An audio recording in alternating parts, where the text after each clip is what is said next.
साथियों नमस्कार। साथियों फिर से एक बार राहुल गांधी ने भरे पार्लियामेंट में अमित शाह और बीजेपी को जमकर धोया है। पूरे पार्लियामेंट में अमित शाह और बीजेपी को शर्मसार कर दिया है। साथियों आप सबको मालूम होगा कि इस टाइम पर हमारे देश का माहौल काफी ज्यादा खराब हो रहा है। जब से सीजेपी प्रोटेस्ट हुआ, छात्रों ने प्रोटेस्ट किया, तब से इस देश का माहौल काफी ज्यादा खराब होते जा रहा है। और हमारे देश के जो गृह मंत्री हैं, जिन्हें चाणक्य कहा जाता है, जो बड़े से बड़े प्रॉब्लम को यूं ही सुलटा देते हैं, लेकिन वो चाणक्य साहब इस टाइम पर पार्लियामेंट से भागे भागे फिर रहे हैं। 2-3 हफ्तों से विपक्ष उनका इंतजार कर रहा है कि वो पार्लियामेंट में आए और जनता के सवालों का जवाब दे। लेकिन अमित शाह जी जो हैं और देश के जो प्रधानमंत्री हैं, वो पार्लियामेंट में नहीं आ रहे हैं और जनता के सवालों का जवाब नहीं दे रहे हैं। लेकिन कल फाइनली जो है वो अमित शाह ने कहा था कि हम पार्लियामेंट में आने के लिए तैयार हैं और जनता के जो कुछ भी सवाल हैं उन सभी सवालों का जवाब देंगे और विपक्ष के भी सवालों का जवाब देंगे।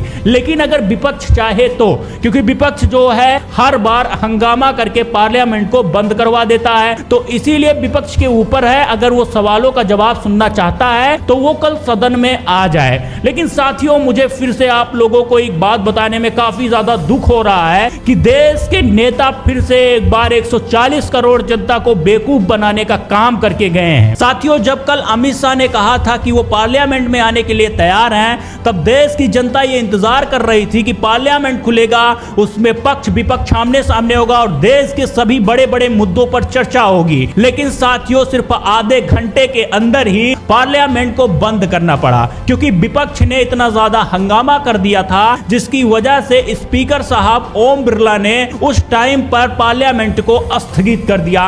अब इस टाइम पर हमारे देश का माहौल इतना ज्यादा खराब है, जो कि पार्लियामेंट में उन सभी मुद्दों पर बात होनी चाहिए, उन सभी मुद्दों पर सवाल जवाब होना चाहिए। तब उस टाइम पर जो है हमारे देश के पार्लियामेंट में हंगामा हो रहा है और पार्लियामेंट को आधे घंटे के अंदर बंद करना पड़ रहा है। राहुल गांधी ने जब अमित शाह ने कहा था कि वो पार्लियामेंट में आने के लिए तैयार हैं, तब राहुल गांधी ने कहा था कि हम अमित शाह का लेक्चर सुनने के लिए पार्लियामेंट में नहीं जाएंगे, उनका भाषण सुनने के लिए नहीं जाएंगे। हमारा 2 सवाल है और 2 सवालों का जवाब जो है वो अमित शाह को देना पड़ेगा। छात्रों के ऊपर गोली किसने चलवाई और उसके बाद राम मंदिर में जो चंदा चोरी हुआ है वो किसके द्वारा हुआ है, उसकी जांच क्यों नहीं हो रही है अच्छी तरीके से। ये 2 सवालों का जवाब हमें चाहिए। और जब उन 2 सवालों का जवाब जो है राहुल गांधी को नहीं मिलता है, तो राहुल गांधी जो है वो अमित शाह को सबके सामने बेइज्जत कर देते हैं और उसी टाइम पर हंगामा भी हो जाता है, जिसकी वजह से स्पीकर ओम बिरला को पार्लियामेंट को स्थगित कर देना पड़ता है। तो साथियों फिर से एक बार जनता के सवालों का जवाब जो है वो सरकार नहीं दे पाई है। आधे घंटे के अंदर पार्लियामेंट बंद हो जाता है और जनता के सवालों का जवाब नहीं मिलता है। साथियों आप सबको मालूम होगा जगह जगह पर प्रोटेस्ट चल रहा है, जनता काफी ज्यादा परेशान है। देश के युवा जो है वो बेरोजगारी को लेकर परेशान है, छात्र पेपर लीक को लेकर परेशान है और जनता भ्रष्टाचार, महंगाई, बेरोजगारी को लेकर काफी ज्यादा परेशान है।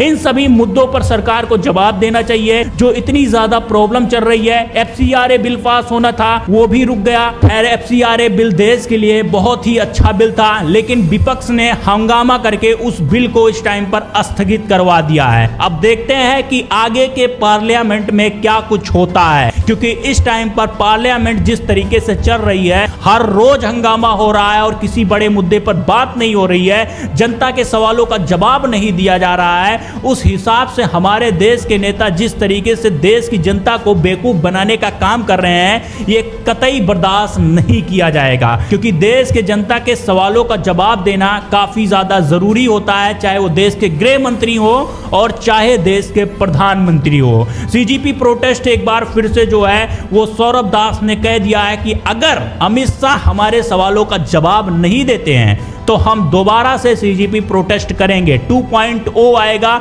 सौरभ दास ने भी बोला है और अभिजीत दीपके ने भी बोला है कि सीजेपी प्रोटेस्ट 2.0 आने वाला है अगर अमित शाह हमारे सवालों का जवाब नहीं देते हैं। साथियों इन सब विषयों पर आपका क्या कुछ कहना है एक बार कमेंट करके जरूर बताना। बाकी वीडियो अच्छी लगी हो तो लाइक, शेयर, कमेंट और सब्सक्राइब करना बिल्कुल भी मत भूलना। मिलते हैं किसी नए वीडियो और किसी नए टॉपिक के साथ, तब तक के लिए साथियों जय हिंद।